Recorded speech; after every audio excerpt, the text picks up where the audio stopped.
Hey guys, Blackjack here, welcome to another video. I'm sorry about the amount of videos I'm putting out, but this is pretty important, so I decided to put it out today. The Pheonix Prize boxes are back. Yes, this guy here, if you go to the Zona station and come here, that's where you come in over here. You see a group of people. You can also get one on DS9 if you run the Habitat ring, you see a lot of people there. And you can claim a free box. Prize Pheonix box where you can get tokens to get some of these prizes, you hope, if you're lucky. You can also get them from the Dilithium store, so I'll just quickly show you where to get those from the Dilithium store.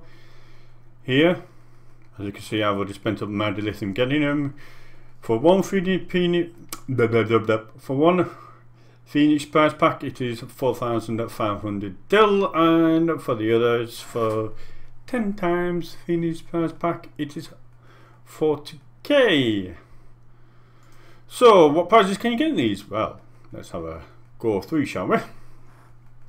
So for the epics, you can get a Bajoran Interceptor.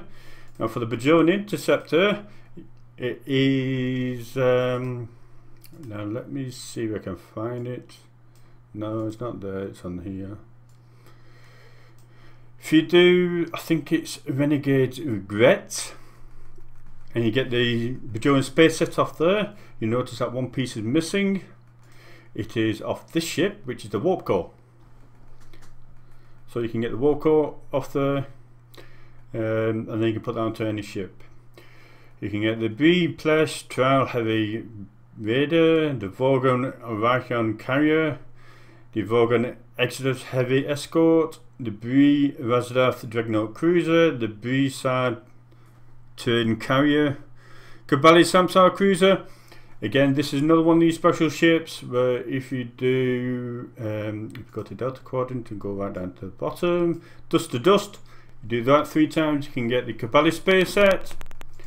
This Samsar Cruiser comes with the console as well as the Warp Core for that set, and it's a good survival set, that one.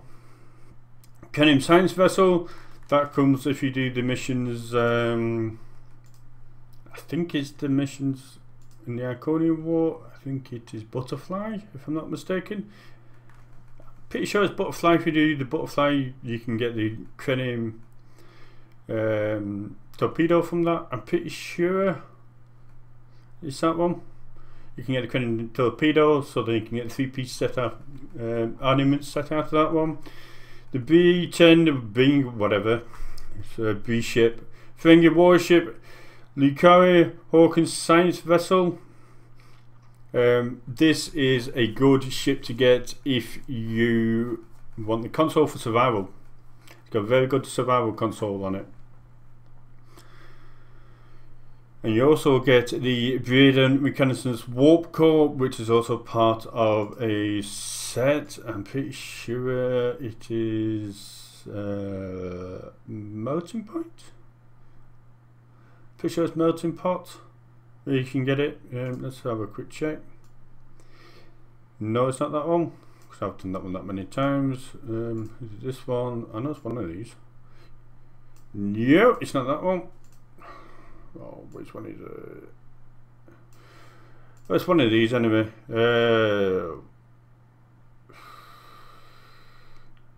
Actually, it could be that Amazing Smoke. No. Okay. I'm not very sure which one this one is, but you can. Ah, here it is.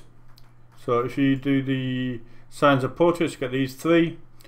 The Lucari ship gets the Warp Core for that set, as well as a very good console for healing abilities, survival console.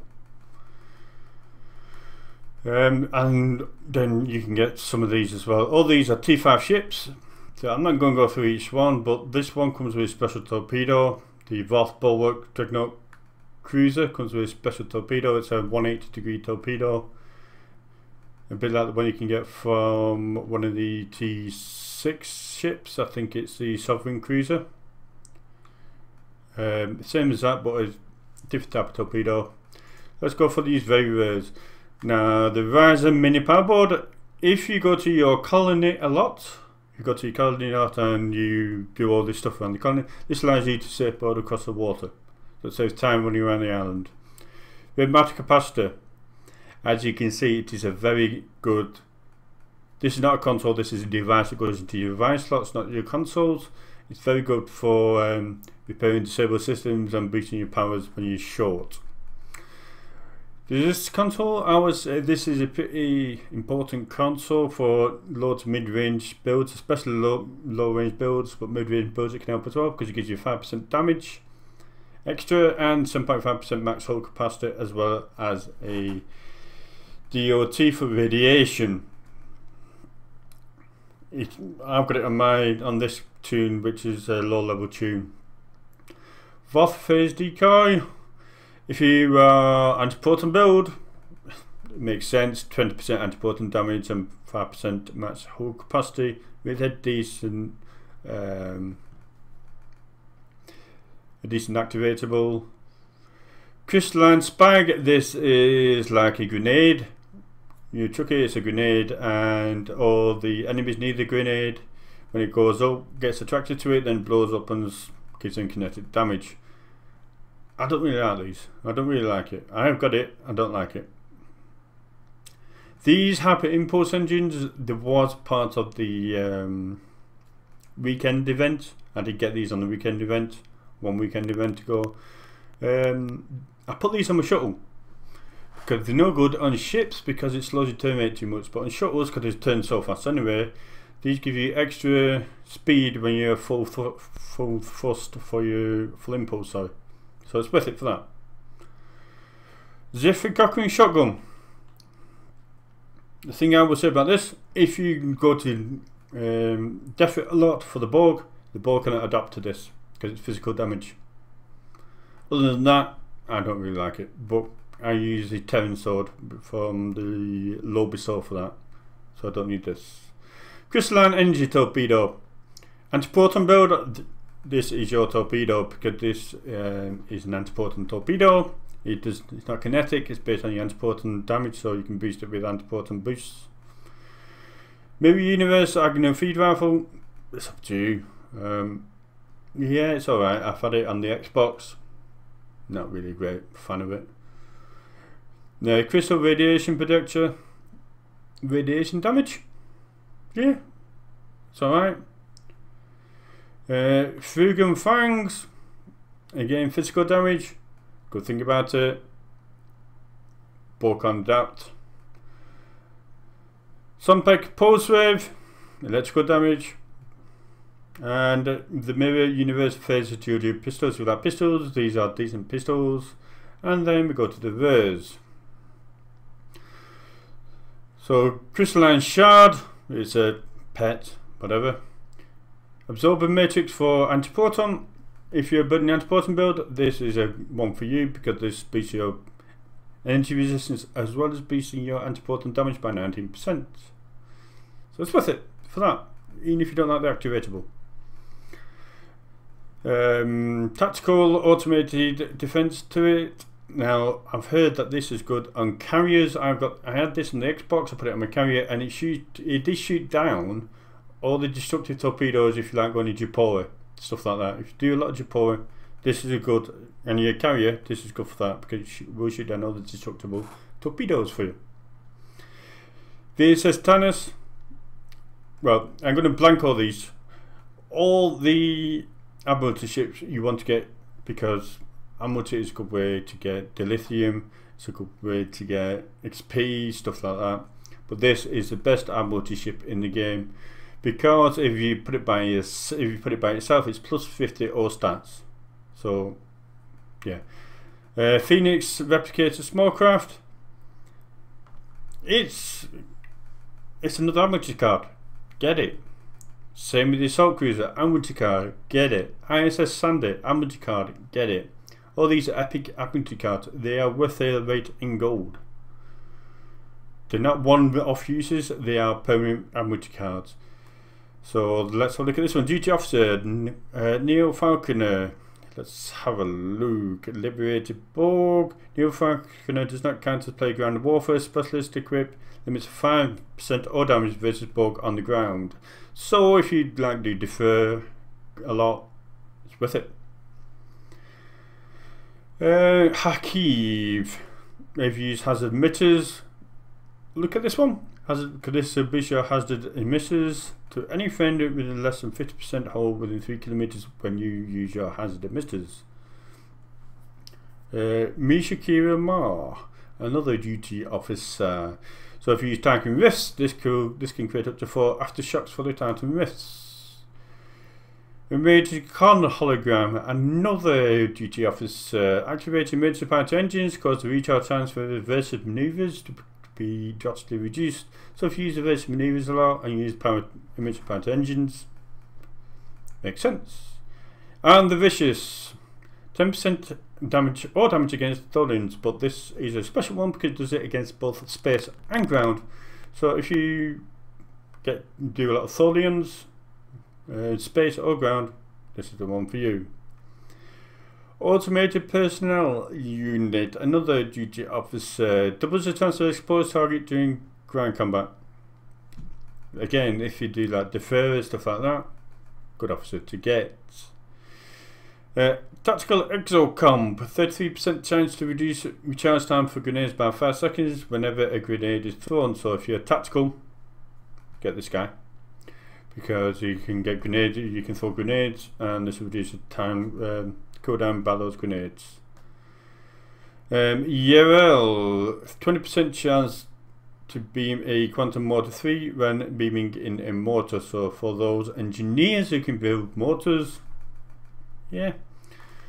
Kabbalah uniform, cosmetic, I'm not even going to go through it. Anything cosmetic I'm not interested in, but yeah, it's up to you. This could be special preference. Starship Mastery Trait.